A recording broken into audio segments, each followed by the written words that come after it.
Welcome back to part 2 of our lecture on eating disorders. Today we're going to tackle cultural influences on body satisfaction and obesity in the United States. Let's move from more general, what is attractive, to looking at kind of on the ground, how are people feeling and thinking about their own body size, and how satisfied are they with the way they look? And this chart is going to give you 4 separate readings. The first is females' ideal. This is when women took the survey where they said their own personal ideal should be, where they would feel happiest, where they would feel their body is the right shape, the right size, and they rated that about a 2.7. Then they rated what they thought was attractive for women generally. And so on average, they said, well, women can be attractive around a 3.0, but again, for me, myself, my ideal would be as if I were a little smaller than that. Then they have the ratings for what men thought was an attractive size for women. And notice that's far bigger than what women said was attractive for all women and what women felt was attractive for themselves. And then the last category is the woman's current, so her perception of what she currently looks like. So take a minute to take that in. It's contrasting what she thinks is ideal for her, then what women say is attractive for all women, what men say is attractive for women, and then what she says she currently looks like, and that's larger than all of the other ideals.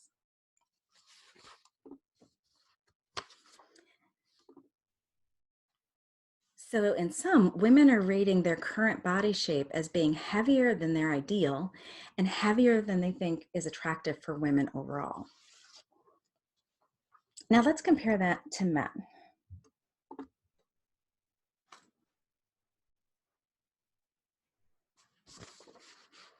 Gotta love this, right? So here you see women are saying the ideal size for a man probably is more around a 3.6.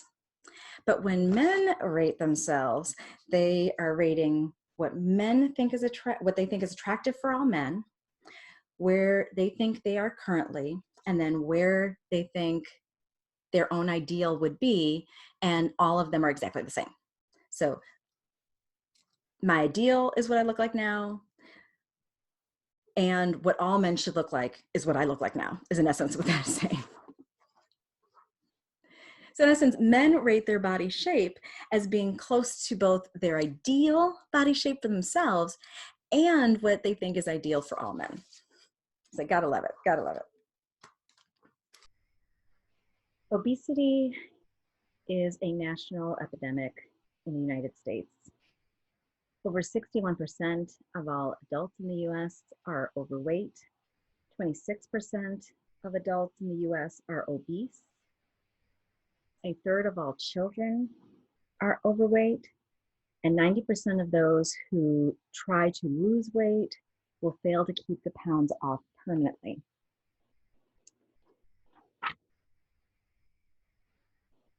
If we were to ask how many of you know someone who is overweight, or how many of you know someone that is severely obese, perhaps even obese to the point where they struggle to function, I imagine all of you listening would be able to say that you know at least one person in that category. And this has dramatically increased over time and continues to rise.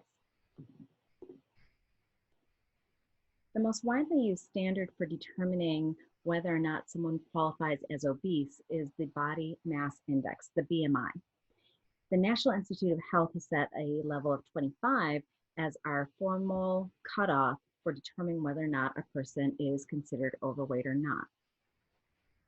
Now, I'm curious, and I wish I could see your responses, and wondered if any of you have any problems with this number.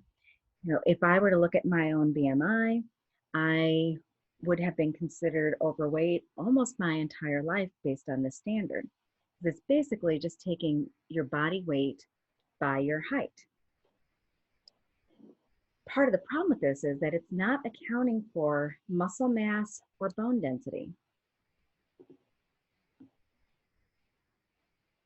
These two men in these pictures have the exact same BMI, but their body fat compositions and their muscle mass is completely different. So even though the BMI can give us a helpful and useful idea about overall health, it cannot be our only indicator of health, because technically both of these gentlemen would be considered overweight or even obese. What are the causes of obesity? Well, the most obvious thing is that if we take in more calories than we burn off, then we are going to put on excess weight over time. So we need to take in a caloric intake that is lower than the energy that we expend in any given day if we are going to maintain body weight or lose weight. But we know that there's also a lot of genetic factors that influence body weight and body size. If you look at identical twins reared apart, they still end up at roughly the same body weight as adults, or roughly the same body size as adults. And when you compare fraternal twins, they have far more variability in body weight than do identical twins. So there is clearly a genetic factor that determines body weight and body size. But there are also a lot of other biological factors that are important to think about. One is metabolic rate. We have differences in our metabolisms. Men tend to have higher metabolisms, faster metabolisms than do women. We also have our variation in our set point. Kind of if we are resting, we're doing nothing, what is our basic metabolism rate? And that rate can vary for individuals across groups. And those who have a faster metabolism are going to burn calories faster than others. We also know that exercise differentially affects metabolism. And although exercise will speed up metabolism for all parties, some individuals who already perhaps have a faster metabolic rate, they may have an even bigger benefit from engaging in exercise when it comes to controlling body fat. We also know that there are issues with our fat cells in and of themselves that can change our ability to maintain a healthy body weight. So one, our fat cells are the cells that are storing our body fat. And we have learned that there are different types of fat cells in the body. And we also know that people who are struggling with being overweight or obese actually have more fat cells in their body. And this can happen a number of different ways. They may have already had more body fat cells, but also when individuals gain weight, part of what's happening is their fat cells are filling up and filling up and filling up. And eventually they grow to a point where they cannot expand any farther. And they don't just kind of say, well, okay, we're fine. Now we're not going to be able to gain any more weight. Instead, they split into two. So now you have two fat cells that can each keep growing and growing and growing and then break off and split again. So if somebody has been very obese, they may end up having far more fat cells in their body than another person that has never had obesity. And this is part of what makes it so difficult for people who have experienced obesity to maintain weight loss if they've been able to successfully lose some weight. Their body will always hold on to those fat cells unless they engage a process that will actively eliminate them. But your body, once it's split those cells, even if they shrink, they're still present and they can still be filled. So it makes it much easier to gain weight back after dieting.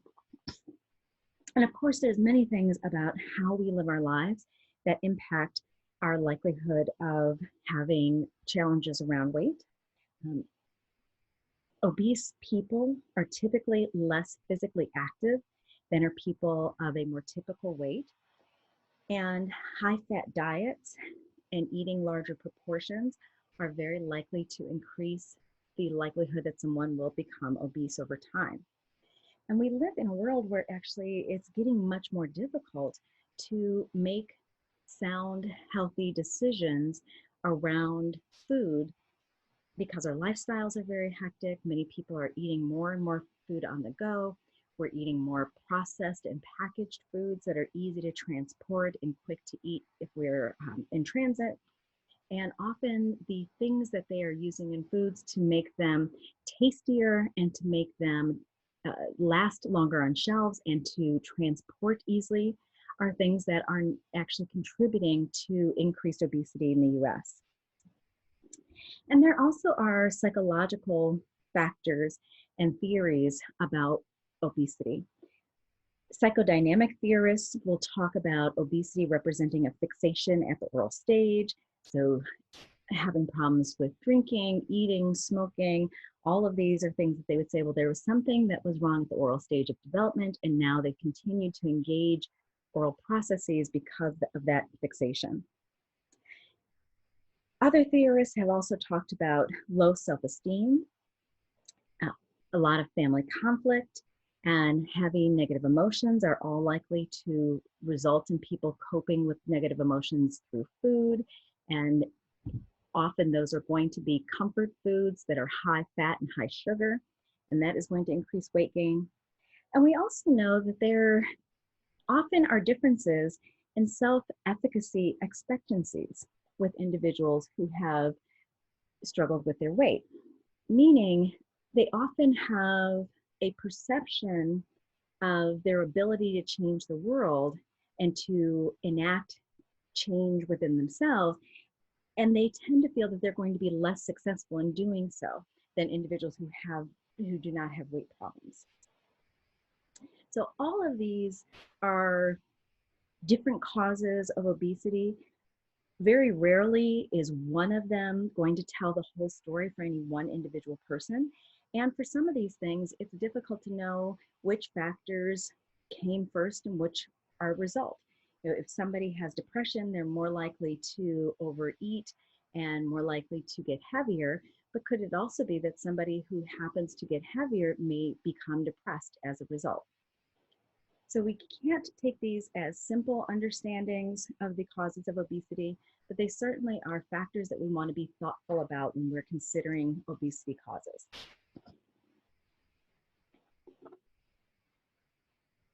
And we can't talk about obesity without talking about race, ethnicity, and social class, because socioeconomic factors are significant when we're talking about the obesity epidemic in the United States. One, obesity is more prevalent among poorer people. And often I will have people that find that surprising, thinking that, well, if you don't have much money, then shouldn't you perhaps be thin because you can't get access to food? And there's a lot of really interesting information that goes along with food insecurity, binge eating, and what is available to you to eat if you don't have enough money for good food. We're going to talk about all of that in a moment, but we also need to remember that in the US, people of color as a group tend to be lower in socioeconomic status than most white Americans. And because of that, we see that rates of obesity are thus higher among people of color in the United States, and it's specifically among underrepresented minorities in the United States. So what are some of the things that are resulting in people with lower socioeconomic status having higher rates of obesity? Well, some of it is not only what they may be experiencing that's different, but it may also be related to what they're not experiencing. So affluent people tend to have greater access to information related to nutrition and health, and better access to actually following through with perhaps health supplements, exercise routines, and access to places where they can engage some of these services.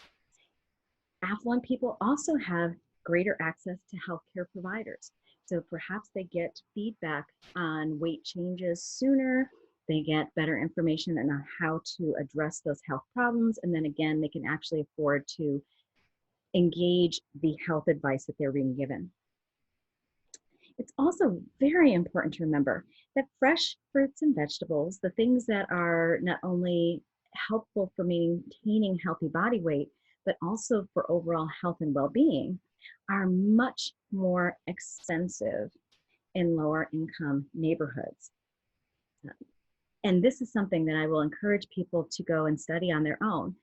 Go to a very affluent neighborhood and go to a very, very poor neighborhood and look at this grocery stores. Look at where people can go to access food. A lot of urban poor neighborhoods are actually very food insecure, and they can be food deserts, meaning there is nowhere, or there are very few places where people can get to quality, healthy food, fresh fruits, fresh vegetables. And even if they can, those places are close to them, the costs are often very, very high in poorer neighborhoods. So again, go take a look yourself. Don't take my word on it. Look at affluent neighborhoods, look at poor neighborhoods, look at the number and amount of places they can go to buy fresh, healthy food, and look at the price for those items in these locations if you compare similar quality food. In poor neighborhoods, there have been trends where major grocery store chains are leaving those neighborhoods.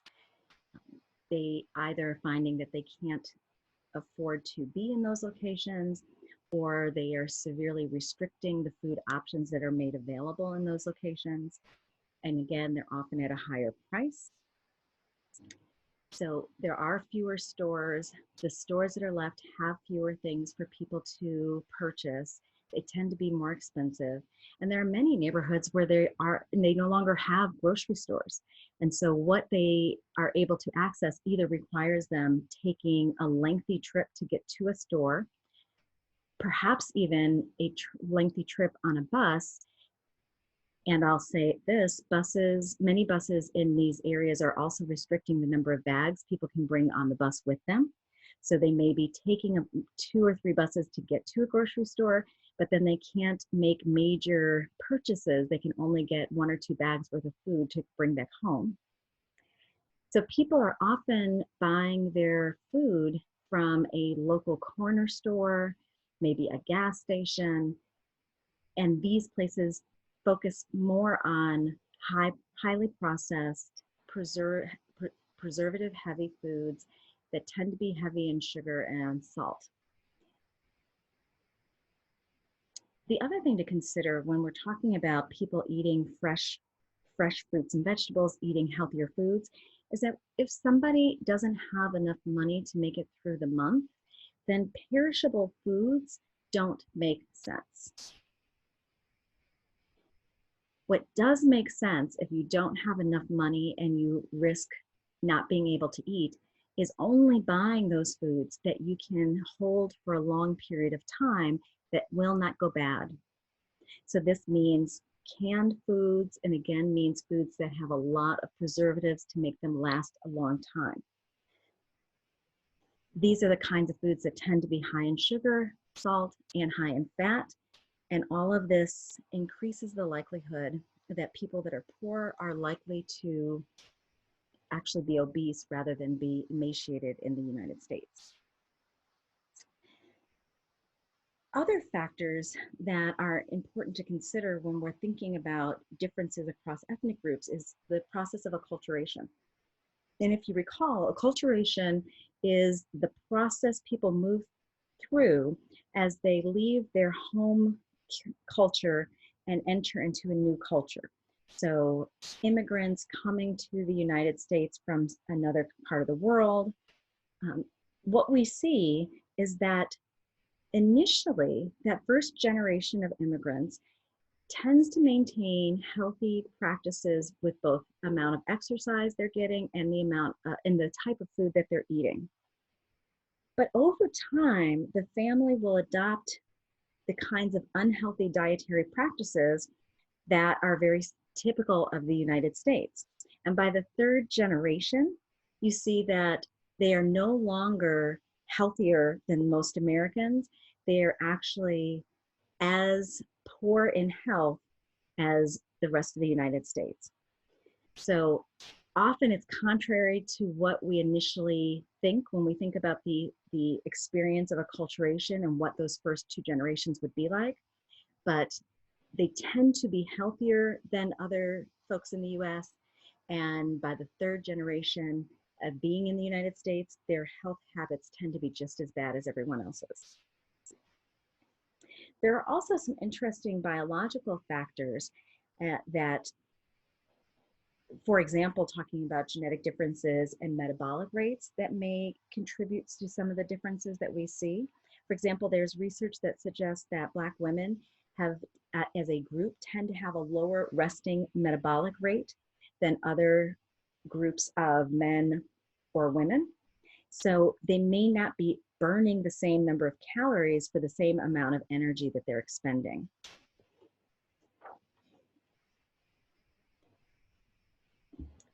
So if we put all of this together, what are some of the things that we can do to help address the problems that we see in our nation around obesity?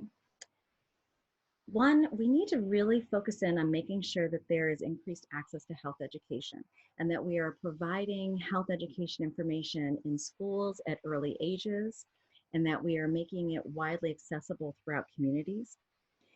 Our health education curriculum needs to have some standards that cross all school districts.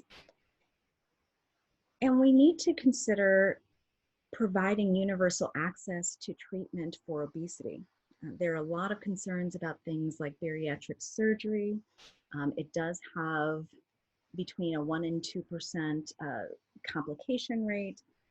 But as we said earlier in the lecture, individuals who have a significant amount of weight to lose, their body is actually changed in ways that they are highly unlikely to successfully lose the weight without another measure that may be more interventions such as bariatric surgery.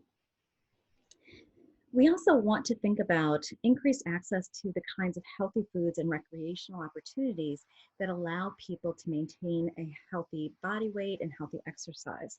So making sure that communities can have access to affordable fresh fruits and vegetables, and that there are places for people to play and for adults to play basketball, play tennis, play whatever it is that's enjoyable for that community, but getting people moving and having access to places where they can do that throughout the year and be safe.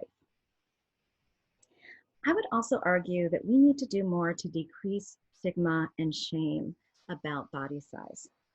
We have become a society that almost worships what I like to call genetic freaks, the models and supermodels of our world that have maintained a body size that is not typical, is not approachable, and may not even be healthy for most people in the United States.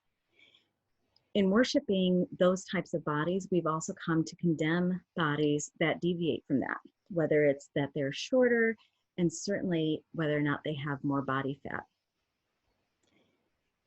I have